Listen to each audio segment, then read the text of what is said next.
නමෝ තස්ස භගවතෝ අරහතෝ සම්මා සම්බුද්දස්ස.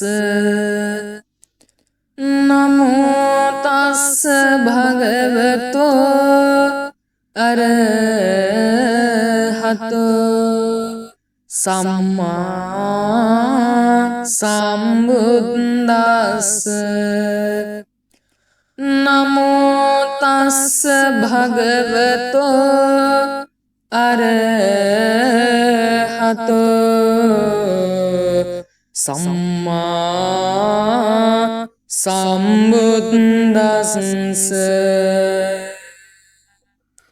සාදු සාදු සාදු. පින්වතුනි, ඔබගේ සිතට සුවය, සංසුන් මඟ, නිවන් මඟට ආලෝකය ගෙන දෙන උතුම් සද්ධර්මයේ හඬපටයයි මේ. ඔබ අසන්නේ සද්ධර්මයේ හඬ. පින්වතුනි, අද අපි කතා කරන්නේ සිත් සංසුන් කරගන්න බුදුරජාණන් වහන්සේ දේශනා කළ උතුම් ධර්මයක් ගැනයි. මේ ජීවිතේ අපේ සිත නිතරම කලබල වෙනවා. ඒ කොහොමද? දුක, බිය, කෝපය, කනගාටුව යන මේවා සතරයි. බුදුරජාණන් වහන්සේ පෙන්වූ මඟ නම් අපේ සිත දකින එකයි. බුදුරජාණන් වහන්සේ පින්වතුනි පාලි පාඨයක් දේශනා කරලා තියෙනවා. චිත්තං දන්තං සුඛාවහං.